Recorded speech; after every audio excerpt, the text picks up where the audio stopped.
परमेश्वर का वचन पवित्र शास्त्र इस प्रकार से कहता है, यदि मनुष्य सारे जगत को प्राप्त कर ले और अपने प्राण की हानि उठाए तो इससे उसको क्या लाभ है। अगर मनुष्य सारे जगत को प्राप्त कर ले, उसको जगत की सारी सुविधाएं मिल जाएं, उसको इतनी सारे धन दौलत मिल जाए और अगर अपने प्राण की वो हानि उठाए तो उन सारे धन दौलत से उसको क्या लाभ होगा, उन सारे संपत्ति से उसको क्या लाभ होगा। और रात में सोता है, उसे नींद नहीं आती है, वो रात भर अपने बिछौनों पर जागता रहता है, उन सारे धन से उसको कुछ लाभ नहीं हो सकता। यदि मनुष्य हमेशा बीमारियों में ग्रसित है, दुष्ट आत्माओं में ग्रसित है और सारा जगत को प्राप्त कर ले, कहता उसे कुछ लाभ नहीं हो सकता। यदि आपके पास सब कुछ पर्याप्त है और आपके जीवन में चैन नहीं है, सुख नहीं है, तो उन सारे चीजों से आपको कुछ लाभ नहीं है। इसलिए परमेश्वर का वचन कहता है, लूका 16:19 में लिखा है, एक धनवान मनुष्य था जो बैजनी कपड़े और मलमल पहनता और प्रतिदिन सुख विलास और धूमधाम के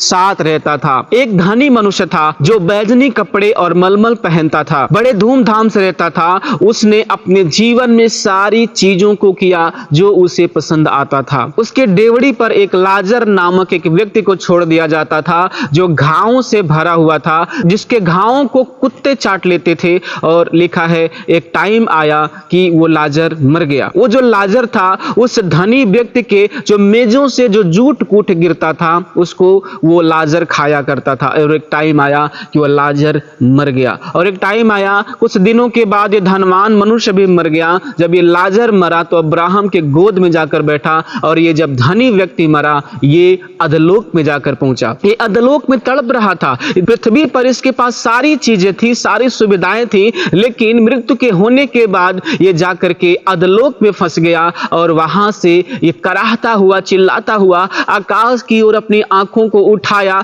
स्वर्ग की ओर अपनी आंखों को उठाया तो क्या देखा, वो लाजर अब्राहम की गोद में है। उसने विनती की कि हे प्रभु, लाजर को मेरे पास भेज कि मेरे जीभ को वो ठंडा करे। मैं प्यास के मारे तड़प रहा हूं और मेरे जीभें फटने वाली हैं, इसलिए लाजर को भेज, पानी में अपनी उंगली को डुबा करके मेरे जीभ पर रखे और मेरा जीभ ठंडा हो जाए। परमेश्वर ने उससे कहा, पुत्र स्मरण रख, तूने पृथ्वी पर सारी चीजों को तूने ले लिया है, जितनी चीजें थी तूने पृथ्वी पर ले लिया है, इसलिए अब तुझे यहां नहीं मिलेगा। ये जो लाजर था, इसने कोई भी चीजें पृथ्वी पर नहीं मांगी थी, इसलिए ये स्वर्ग में पा रहा है। पवित्र शास्त्र बाइबल कहता है, पृथ्वी पर अगर सारी चीजें आप ले रहे हैं तो स्वर्ग में आपको नहीं मिलेगा, जिस प्रकार से उस धनवान व्यक्ति को नहीं मिला। परमेश्वर के ऊपर भरोसा रखें और परमेश्वर के नाम की महिमा करें। प्रभु आप सबको आशीष दें।